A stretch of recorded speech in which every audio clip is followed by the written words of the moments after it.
Welcome to Here Come the Irish. I'm Michael Owens. And I'm Nick Southwood. We have another interview. We had Justin Utupo last week. A great interview. We'll have Lisa Kelly here today. She is the author of Echoes from the End Zone, The Men We Became, as well as several other books. She also went to Notre Dame. Got a lot of great questions we want to ask her. And let's give her a call. Let's do it.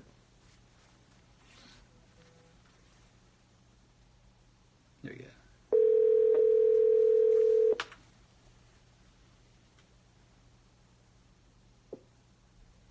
Hello. Hello, Lisa. This is Michael Owens and Nick Southwood with Here Come the Irish. How are you doing today? I'm great. How are you? Doing great. Now that the roads are finally cleared off here and getting over that Colts loss. Right? It was crazy. I know we've already kind of sent you some of the questions we wanted to ask. We're kind of get started right now, if you're ready. I'm ready. All right, perfect. So, hey, the first question we asked for you is just kind of a little bit of basics. When did you attend the University of Notre Dame? I was at Notre Dame from the fall of 1989, and I graduated in the spring of 1993. So you've probably been through that. That's probably some of the best time to be at Notre Dame. There were a lot of great games played. Just off the top of my head, obviously the '88 season, the Florida State game, the Catholics versus Convicts. That was a great time to be at Notre Dame. It was an amazing time to be at Notre Dame. You know, my senior year in high school, I kind of watched that magical season, undefeated, of that '88 squad, and I grew up in Los Angeles. So we went to the USC Notre Dame game, and I saw Rocket run touch.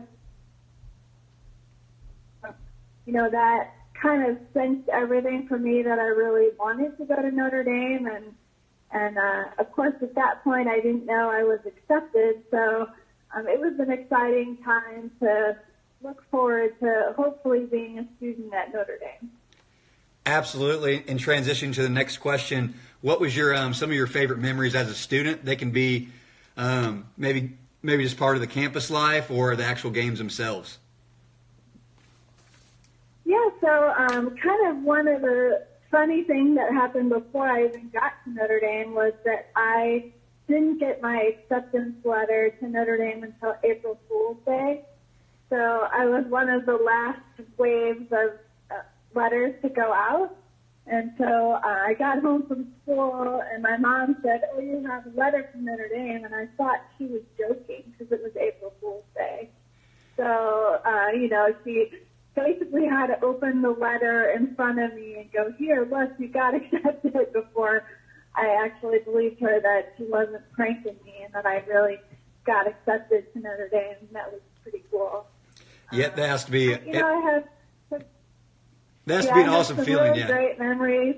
I lived in Siegfried Hall, and I played inter-hall football for my dorm, and we won the championship. So we played our championship game in Notre Dame Stadium in the fall of '92, the Sunday morning after the Notre Dame Penn State Snow Bowl game, which was pretty amazing, you know, to see Notre Dame win the way they did with Reggie Brooks and Jerome Bettis at the end of that game, and then for me to actually play in the stadium the next day was incredible. Yeah, absolutely. There's just something unique about being up north and having those cold snow games and advantage for Notre Dame. Well, obviously Penn State's up north too, but yeah, there's something just different about having all your winter gear on and seeing Notre Dame get a victory in the snow. Well, and for me, I grew up in Los Angeles, so going to South Bend was a pretty big culture shock to me. I hadn't lived anywhere where there was snow since I was about 10 years old. So my first winter at Notre Dame was quite the culture shock. We had our first snow in the middle of October, and we had our last snow my freshman year on April 6th. So I kept calling home, what is happening? Why does it snow so long in this place?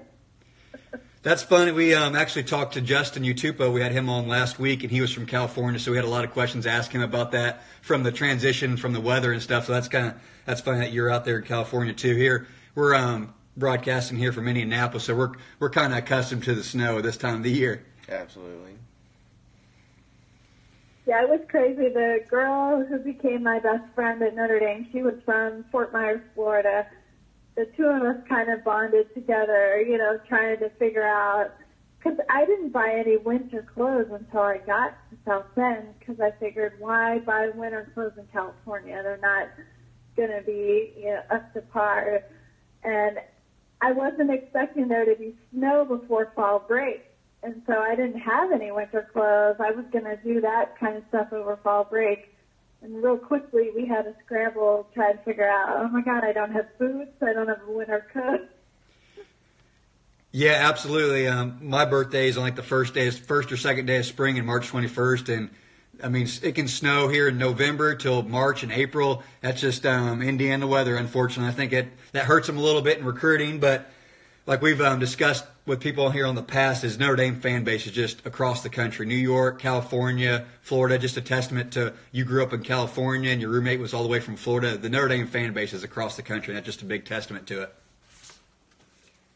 Absolutely. It's a great national fan base, and it's fun to see the student body kind of representing, all the 50 states. So it was cool. I still keep in touch with a lot of my classmates. We've stayed in touch over the years, and our families have grown up together, and it truly is a Notre Dame family. So do you still live in South Bend? I do not. When I graduated from Notre Dame, so while I was a student at Notre Dame, my parents moved from Los Angeles to St. Louis, Missouri. My dad is a brewmaster. He works for Anheuser-Busch. So when I graduated, I couldn't afford to move back to Los Angeles by myself. It was just too expensive. So I moved to St. Louis in '93, and then I've lived in St. Louis pretty much the whole time until August of last year. My family just moved to Branson, Missouri, which is all the way south of Missouri, almost at the Arkansas border, because my husband bought a zoo. Well, you still looks from just following you on social media. I'm not sure if you know, we are actually friends on Facebook. So I've seen you go to a lot of games. So you must be flying or driving a lot up to South Bend and across the country since you're all the way out there in Branson, Missouri. I do. I drive a lot. So this fall, I covered Notre Dame's football for 2 media outlets. I write for One Foot Down, and I do sideline reporting with City 360 TV. And so I covered every home game this year except for Vanderbilt, because Vanderbilt happened to be Parents Weekend at Arkansas, which is where my daughter is a freshman. And then I also covered the New York City game and the San Diego game, Navy. And then I also went to Dallas for the Cotton Bowl. So I'm getting a lot of miles on my car and a lot of frequent flyer miles on an airplane. Oh, definitely. And I think that was one of the questions we had for you towards the end. But I like going to a lot of road games. Notre Dame Stadium's awesome. I've been there probably 15 times. But going to road venues and just being part with Notre Dame fans there is something special to see what other schools have to offer. Yeah, I love going on the road, and I'm excited about this coming season. There's some pretty fun road games. I'm hoping to make it to Louisville, and I've never been to Georgia, so I'm hoping to make it to that. And, of course, the Michigan game happens to be on my birthday, so that's going to kind of be a bucket list for me because I've never been to Ann Arbor, so I'm really hoping I can swing that for my birthday. Well, hopefully it's a good birthday. I know we beat them last year at home, but it'll be a tough challenge to beat them at Michigan. I also am planning on going to that game. I try to go to a game or two on the road every year. I'm definitely going to go to Louisville since it's only about an hour and a half from Indianapolis. But the last couple of years I went to the Northwestern game this year. The previous year I went to the one at Michigan State. I go to a lot of the ones at Purdue. But going to the big house is definitely going to be an experience. I'm going to try to find the section where all the Notre Dame fans are sitting at so I can maybe maximize, make sure I'm not getting spit at, or I know Michigan fans are probably pretty bad, but that's, definitely going to road games and venues like that are what makes college football awesome. Yeah, and I really think they've done a great job with the Shamrock Series games. I know that people either love him or hate him, but I think the university has done a really good job at showcasing us in all these cool cities. And, they have a service project, and they usually have mass, and the pep rallies are usually in weird places, like in New York. They had a pep rally in Times Square. I think that's super cool, and I think that showcases the university to a lot of fans who maybe wouldn't see it. Yeah, absolutely agree. I was able to check out the one here in Indianapolis. Question, will the Notre Dame-Arkansas game kind of be a big family event? I think they play them in 2020, and I'm not sure. It might be like 2025 that they actually go to Arkansas and play. Yep, that's it exactly. So they're home in South Bend 2020 and then at Arkansas 2025. So she'll be a junior in 2020. So I've already kind of told her I would fly her up for the game because that'll be a big deal. I've always brought my kids to games since they were about, 9, 10 years old. So my son is at the University of Dayton, so they have a football program, but not like Notre Dame does. So he still follows Notre Dame pretty actively, and she's really into sports and football, and she's had a great time with SEC football this fall. Obviously, Arkansas didn't do so well, but I'm hoping by 2020 they'll kind of have their act together, and that it'll be a good matchup. Well, speaking of that there, I know you said, so kind of like with the games and stuff, you said you would take your kids and stuff. Just kind of a question going along with that. What is kind of your current game day routine? Obviously, you said you took them to some of them, but I mean, when you're writing for or like covering the game, stuff like that, what's kind of like your routine that you go through on a game day? Yeah, before I was covering games, my friends and I had some cool game weekend kind of routines. We would always go to the pep rally on Friday, and I enjoy going to Trumpets under the Dome on Friday afternoon, and get up on Saturday, tailgate, and go watch the player walk.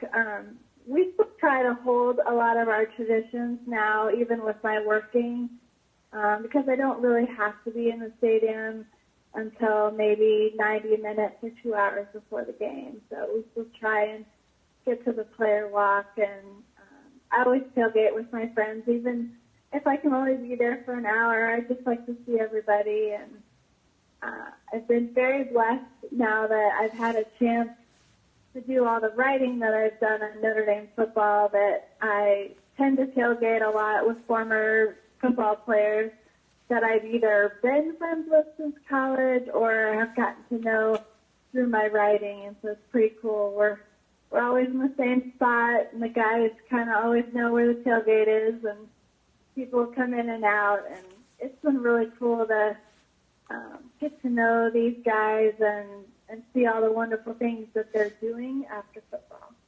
Hey, that's awesome. Kind of another question to go along with that. Like you said, you obviously see a lot of the players and stuff like that, a lot at like the tailgates and those kind of things. But who are like the biggest like celebrities or like the players that are on the biggest stage that you would say that you've met, and what kind of questions like do you ask them? Obviously, once they've moved on from the university or Notre Dame, like you said, everybody's still kind of a big family, but is it just kind of catching up questions, or is it more so of like asking them about their like careers and stuff? Well, it's funny. I've met so many football players, and I don't usually get super starstruck when I meet football players.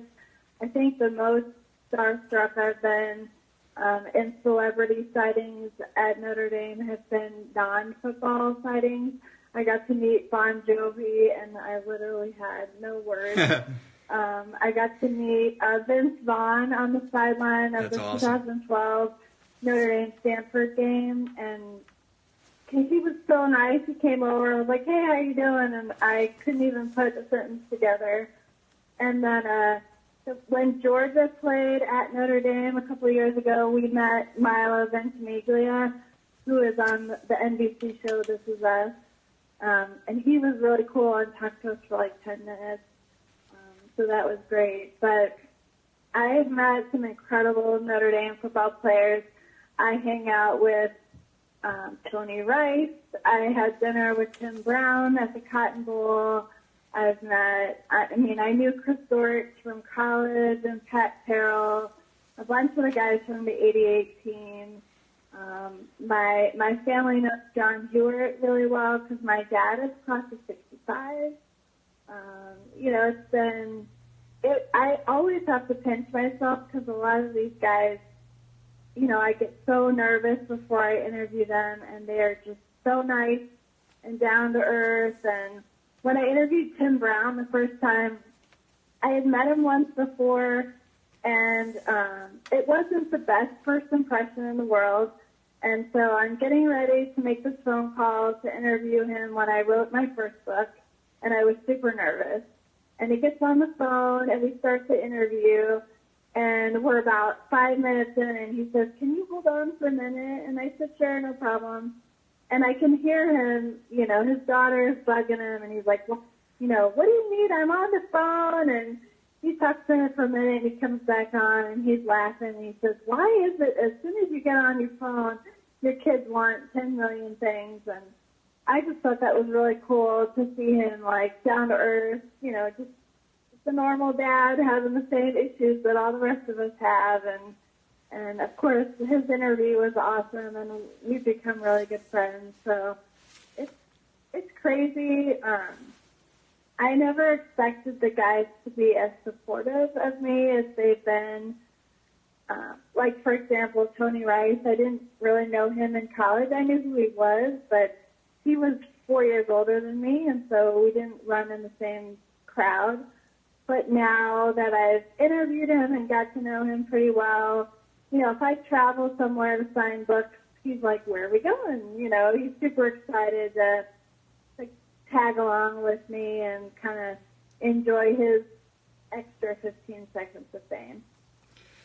Yeah, absolutely. You touched on a lot of things there. We know how you're talking about being nervous and stuff. You've obviously got some more experience than we have with your book. But we've been doing this recently since probably the fall. We've had about 5 or 6 people on here since the fall and just kind of getting more comfortable with doing these shows. And then touching back, you said a few minutes ago, Vince Vaughn, I was able to, shake his hand because I know he was at the 2010 Notre Dame-Purdue game with Owen Wilson, and then he was the guest picker on College Game Day, which was pretty awesome. So I shook his hand. He seems like, I haven't met him in person, but he seems like he is like on the movies. He just hollering, "Hey, how's it going, everybody?" Walking, being a great, nice guy. He just seems like he's got that awesome personality, which makes him great for movies. Yeah, he just seems so very approachable. And that weekend in 2010 when they were at Notre Dame, they crashed the mass with the football team. So I thought it was funny that the, wedding crashers and crashed mass at Notre Dame. Yeah, absolutely one of the funniest movies I've ever seen. Absolutely. And then you said, Bon Jovi, that's cool. His son got to come play at Notre Dame. There's been so many people in the last decade whose sons have played at Notre Dame, whether it's Corey Robertson or Bon Jovi's son or Torrey Hunter Jr. and a lot of other people as well. That was pretty cool seeing Bon Jovi's video. I'm sure you saw it too. He was out on his yacht with "I'm Shipping Up to Boston" playing for the playoffs. Yeah, it's been really cool. I was super happy to see Rocket out there at the college football playoff game now that he's made the Hall of Fame. I saw him in Dallas, and he's just the same old Rocket, down to earth and just as nice as can be. And then you're speaking on Tony Rice and Tim Brown. I'm not trying to make you sound old, but I watched, I was born in 1995, so obviously didn't get to see these games. So I got for Christmas, which I had already seen on TV, the 30 for 30 Catholics vs. Convicts. And then the build up to that game and watching the highlights of that game, it was just awesome to go back and watch all those players in that season. It's so cool for me because all of those guys, with the exception of Zort, are in my first book. And I've gotten to know them very well, and pretty much all the stories that they told on the 30 for 30, they had already told for my book, which, just kind of put me over the moon to think that, I had captured something that after I captured it, went on to be on ESPN, which was crazy awesome, and I think what I try to do when I interview these guys is, a lot of times people ask them the same questions. They end up telling the same stories. I don't know how many times Pat Terrell has told, the stories about that 88 season, but I managed to get a story out of him that I've never heard him tell anyone else. And so that's kind of what I try to do, is get those kind of underlying unknown stories that maybe you haven't heard. I mean, we all love hearing our favorite stories over and over again, but I think at the same time it's cool to get them to tell something that maybe they've never shared before. Yeah, definitely. I was with Justin Utupo. Just top of my head, I'm like, so what do the players do after the game? Where do they go celebrate and stuff? So trying to figure those questions you've never heard about and behind the scenes stuff is one of the reasons I do this show, and it's really interesting to me. Absolutely. And I know you were kind of talking. Yeah, it's awesome. It's been a lot of fun. I know you were kind of talking about your book there for a second. If you could just kind of tell us a little bit about your book there, The Echoes from the End Zone. Just tell us a little bit about that, if you don't mind. Sure. So I have 2 volumes, actually, of The Men We Became. Kind of a little backstory on how I wrote the first book was I lost my job in 2009, and part of what I did while I was searching for a new job, I work in marketing, and I was trying to build my toolbox, and so that was when I got into social media and started my blog. And so when I started my blog, my original blog was called Bridget McGuire's Filling Station, which is named after a bar that used to be in South Bend in the late 80s, early 90s. And my blog was kind of a hodgepodge of marketing, talk, and family life. And on Fridays, I wrote a music post, and then I wrote a lot of Notre Dame stuff. And eventually my blog kind of became a lot of sports and football and Notre Dame. And so in the fall of 2011, I was contacted by an advertising agency that was running a contest for the biggest fan of the Big East Conference for men's basketball. And so they asked me to represent Notre Dame, and I accepted. There were 16 contestants, 10 guys and 6 girls, and they flew us all to New York City to attend Media Day for the Big East Conference at the New York City Athletic Club. And then every 2 weeks we had a specific writing assignment that everybody had to write. And then you just kind of covered Big East basketball on your blog like you normally would. And then in the middle of the season, they sent each one of us back to our alma mater for a game. So I got to go to Notre Dame in January of 2012 to cover the Notre Dame-Syracuse men's basketball game. And at that point, Syracuse was ranked number 1. They were undefeated. They came into Purcell Pavilion, and Notre Dame came out. They went up by 9 points, and they pretty much never looked back. Yeah, I recall that game. It seems like it was, can't believe it was 2012. Sorry to interrupt, but yeah, seems like yesterday. Right? I know. So at the end of the contest, in addition to writing our mandatory things that everybody had to write, I decided to do these extra pieces where I did my 5 questions. So I interviewed each one of my contestants every time Notre Dame played their school with my 5 questions, which were, hey, how did you become a Big East fan? Who's your biggest rivalry? What's the best game you've ever seen in person? Things like that. And at the end of the contest, they calculated the points we got for our writing assignments, for our reach on social media, and kind of there was a voting, vote for me as the biggest fan. And I finished in the top 4. So it was me and 3 guys that finished in the top 4. It was St. John's, Villanova, Cincinnati, and me. And then they kind of looked at our body of work, and because I wrote all those extra pieces, the interview pieces, they crowned me the winner. They crowned me the biggest fan of the Big East Conference. They flew me to New York City to go to the Big East tournament. And on center court at Madison Square Gardens, I got the keys to my brand new Volvo, which was crazy. So here's my tiny little blog that I didn't even think anyone was really reading, and all of a sudden I got this huge exposure from the Big East Conference. So I won the call in March of 2012, and in May of 2012 I reached out to one of my friends, Oscar McBride. He was a tight end at Notre Dame. He graduated in '94. And I said to Oscar, during this contest, I kind of became more aware that the media tends to focus on the negative positive stories about what the guys are doing after sports. And he was kind of my guinea pig, and so I titled the blog series, Where Are They Now? And so with each guy, I would ask questions about how did you get to Notre Dame? What was your experience like at Notre Dame? And then where did your life take you after sports?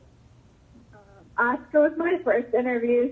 His story had about 3,000 page views on my blog. And Rick Meyer was the second guy, and his story had 10,000 page views.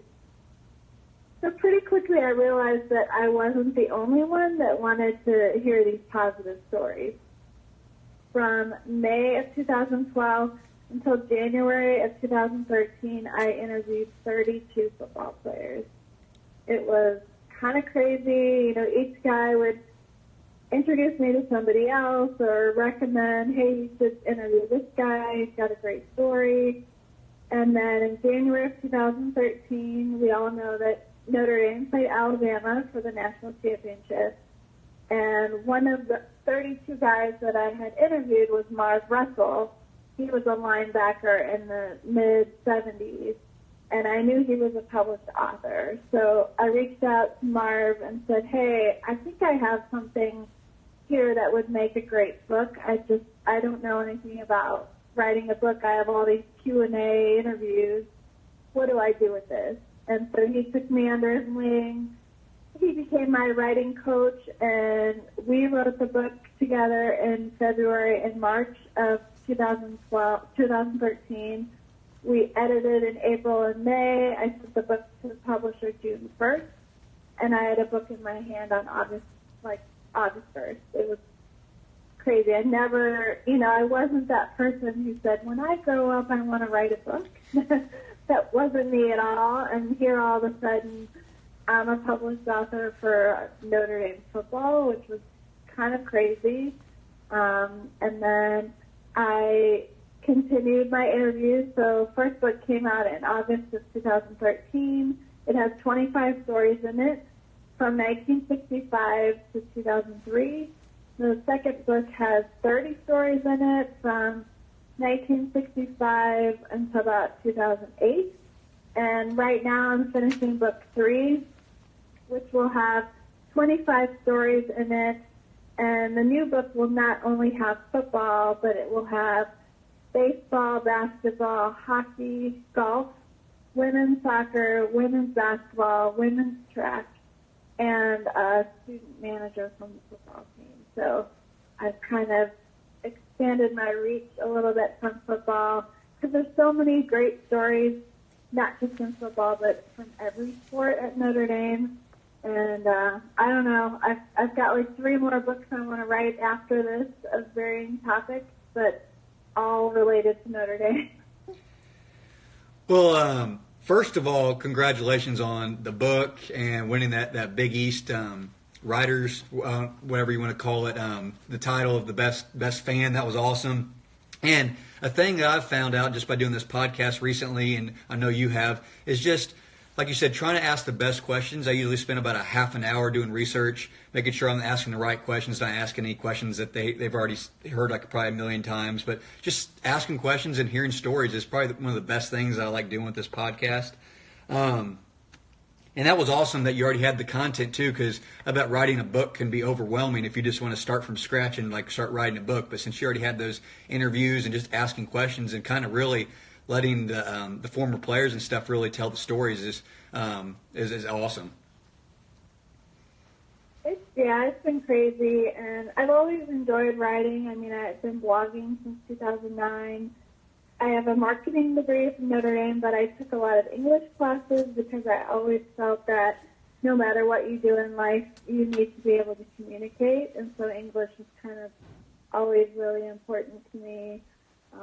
It's been a magical experience. And then when the first book was done, Oscar McBride was a huge cheerleader for me. He had also written a book, and so as Marv was being my writing coach, Oscar was my cheerleader on the sideline, telling me that I could do it because I kept telling him, I can't do this. I'm not an author. And he would say, if I can do it, you can do it. And so Oscar kind of wrote a little introduction for the book, but I needed one more kind of, I wanted someone to write like a prologue for the book, but I wasn't really sure who to ask. And so Oscar said to me, hey, why don't we ask Coach Holt? And I thought he was completely on crack. I'm like, we're not asking Coach Holt. And he said, sure we are. So he takes the first 5 chapters that we're editing, right? Yeah. And he's like, I'm going to send these to Coach and see what he thinks. And I'm like, okay. So he sends the first 5 chapters to Coach, to his secretary, Jan has been Coach's secretary since the beginning of time, Mm-hmm. And so Jan responds and says, I'm sure Coach will do this for you, but, Coach is really busy. So if you guys could kind of draft something, and then I'll put that in front of Coach and he'll put his touch on it. And so I said to Oscar, well, you know Coach better than I do, and you'd know his style of speaking better than me, so why don't you go draft something and send that along back to Jan. And so before Oscar could even draft anything, we got an email back from Coach the next day that said, I love what you're doing, and I went ahead and wrote it. Here it is. And I just cried. I couldn't believe that Coach Holt had read the first chapters of my book and out of his own heart written an introduction for my book. That's probably one of the best moments that I've had so far with this. Yeah, that is just awesome. Having Lou Holtz do that for you. Ever getting to meet him or Coach Kelly would just be, I know, sure you can imagine, would just be one of the coolest experiences of my life as well. But having him do that is just a testament to the Notre Dame family and just helping people out. Oh, it's crazy. And then when the second book came out, he wrote a scholar introduction for me. And every year, the players who played under Lou Holtz have created the Lou Glatz Foundation. And the money that they raise, they use a scholarship for lads who played under Lou who maybe have passed away, and the scholarships go to help their kids attend college. And so after the second book came out, we were at a Lou Glatz event in the fall, and I had brought Lou a copy of the book because it had just published 2 weeks before.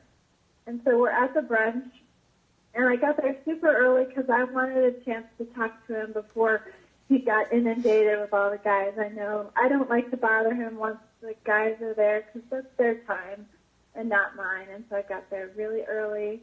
I was the first one there practically to see Coach, and I handed him the book, and he was all excited, and he says to me, if there's anything I can do for you, you just let me know. And, what I didn't completely understand at that point was when Coach asks you what can he do for you, you should have something ready. Like, he genuinely wants to help you, but I'm not the kind of person to ask for favors. And so I'm like, oh, no, Coach, you writing the introduction is great, And he kept looking at me, no, really, I want to help you. You just think about it and let me know what I can do. And so the guys all arrive, and everyone gets seated for brunch. And the board of directors gets up and do their talk about the foundation and what it looks like. And then they bring Lou up to speak. And so Lou comes up to speak, and, he's telling some funny story about when he was at Arkansas. And he stops in the middle of the story, and he says, where's Lisa Kelly? And I'm looking around like, oh my God, he's not doing this. He makes me stand up in front of 200 people. And he says, this is Lisa Kelly. And he starts telling everyone at this branch about my book and how wonderful it is and that everyone should buy a copy. And, I was completely mortified. But, I mean, how great is it that Lou Holtz, knew who I was, right, and felt so passionate about what I was doing for his lads to make me stand up and introduce me to the whole room. It was crazy. Well, like you said, kind of go back on one of your points, how a lot of the media and stuff these days just talks about all the negativity after people's career, after sports and stuff. And, I mean, just a testament to why I love Notre Dame, and a lot of people do, is just all the people there and the things they'll do for you. Like they say, 4 for 40. That's an awesome story. I'm glad we got to talk about that. Yeah, it's pretty cool. Like one of the best things I've gotten out of these interviews is to showcase all the awesome things that these guys do after sports. And, every story I write, I think, oh, this is the best one. And then you get to the next guy and you're like, oh my God, this is the best one. But if you have time, I can tell you kind of one of my favorite stories. Yeah, go ahead. We got plenty of time. Sure. So like I said, I love every story, and I try not to pick favorites. But this one in particular kind of blew me away. I was pretty much done with all my interviews for the second book, and one of my best friend from college was like, no, I've got one more for you. You have to interview this guy. She said I met his parents when they were at the Navy game in Ireland. His name is Pat Fallon. He was on the 88 team. You have to interview him. And so I'm like, fine, I can fit one more in. And so I scheduled an interview with Pat. And he was great. Pat didn't get into Notre Dame on the first try. He played his first year at the University of Massachusetts and then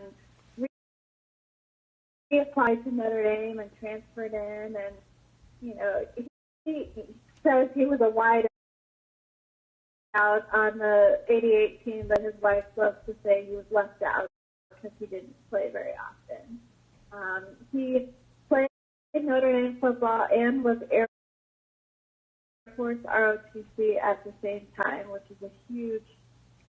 Yeah. I mean, each one of those in and of themselves is a huge time commitment, let alone do them together. He graduated from Notre Dame. He served in the Air Force. And then after he got out of the Air Force, he became a businessman. And one of the original businesses he had, he donated proceeds back to veterans to help them after they get out of the military. So, he was doing all these great things. And then he decided to get into politics. He started kind of, at a city level and then moved his way up into state government in the state of Texas. And he kept talking about every race that he was in, he was never the favorite,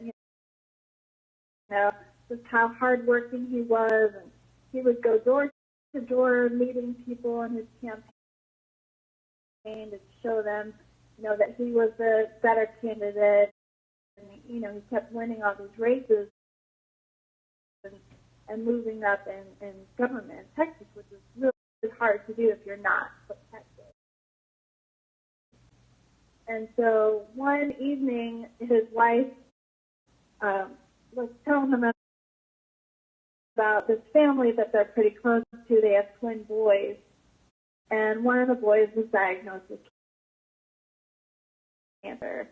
And so his wife kept telling him about this family, and he said, I was listening, but it was really hard to listen to this family struggle with their little boy because he was the same age as one of Pat's kids. And so, he'd seen it in his Facebook feed and stuff, but was just really trying not to spend too much time thinking about it because it was so hard to watch this family struggle. And he's watching ESPN one night, and he's watching this story about the World Marathon Challenge. And he gets this idea, and so he goes back to his wife, and he says, I want to run the World Marathon Challenge and raise money for Johnny Wade's family as they, fight his battle with cancer. And, his wife is looking at him, Pat, you're 49 years old, you haven't run more than a 5K in the last 20 years. But she says, if you're going to do this for the Wade family and raise money to help them fight Johnny's cancer, she's like, I'm all for it. So he calls the people who run the World Marathon Challenge, and they tell him, well, you're in luck. We only have 15 spots. All the spots were filled, but we just had one guy drop out. So we have one space for you to run the World Marathon Challenge. And this is in October of 2015. And the World Marathon Challenge takes place at the end of January to beginning of February. So he has 3 months to train to run the World Marathon Challenge, which is 7 marathons in 7 consecutive days on 7 continents. So you basically run a marathon, get on a plane, run a marathon, get on a plane. And you have to run each marathon within a certain time parameter, or you miss the flight to the next destination. And at that point, only 26 people in the world had ever completed it. It's so hard. It's so grueling. The first one's in Antarctica. The second one is in Santiago, Chile. The third is in Miami. Then they go to Spain, Morocco, the United Arab Emirates, and the last one is in Australia. And so, the first race, he's like, I did terribly. It took me 6 hours. You're in Antarctica. It's crazy. But as he got to each race, he got a little more confident. By the time he got to race 5, he said, I was really struggling. I called home and talked to my wife, and she was telling me how the family was doing. He decided I really wanted to break a certain time barrier, and so at about race 6, he wanted to do a race in under 5 hours, and so he did that one in 4.5 hours.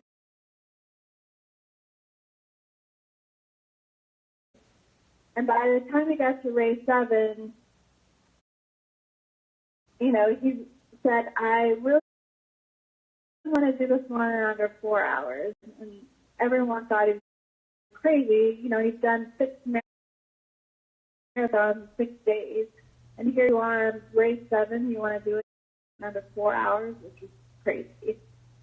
One of the guys was from Australia and knew the route in Australia really well. And so he told him, okay, I'll be your pace, for this race. They set out and, Pat's running at a pretty good pace. And then all of a sudden the guy kind of just leaves him behind, and he's really frustrated that he's not setting a pace for him. And then he keeps asking all these people on the side, how am I doing? What's my time? And no one will give him his time. And so he's so convinced that he's doing terribly.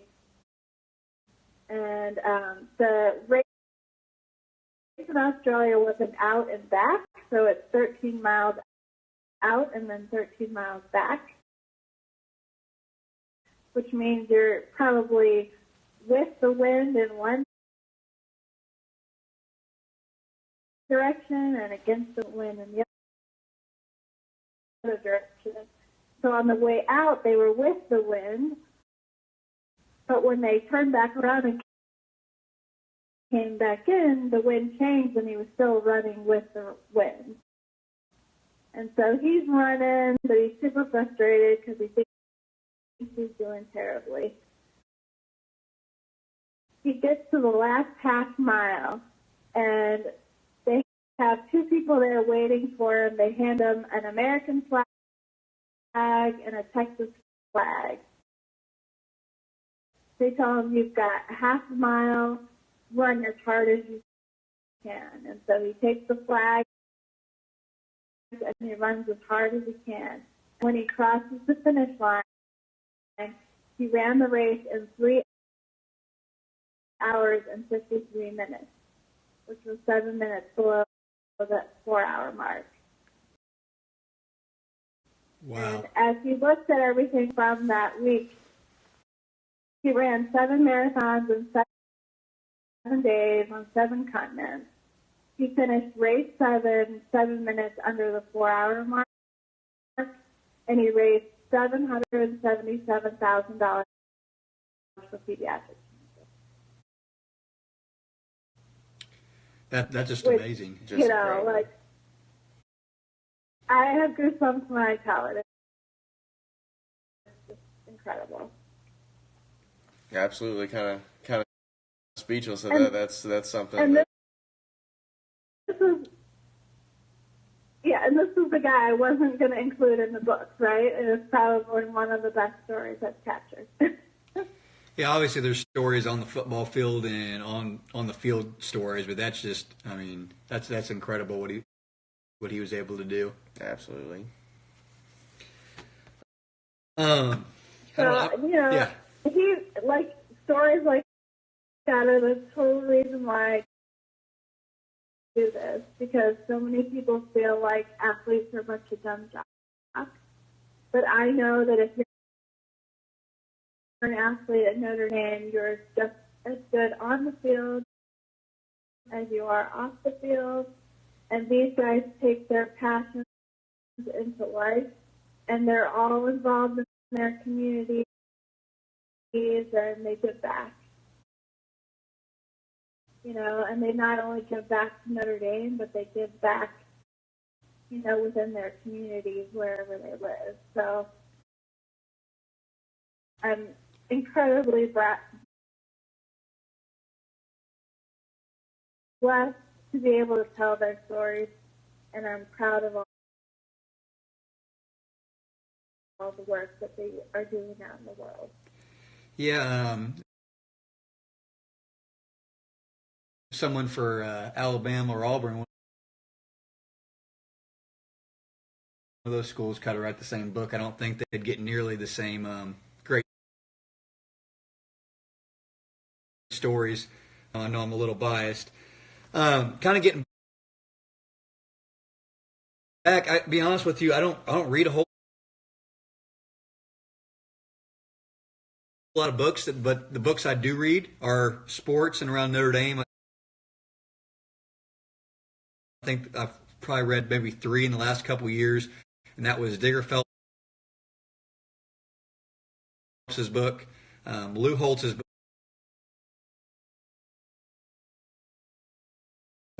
and the 101 thing, 101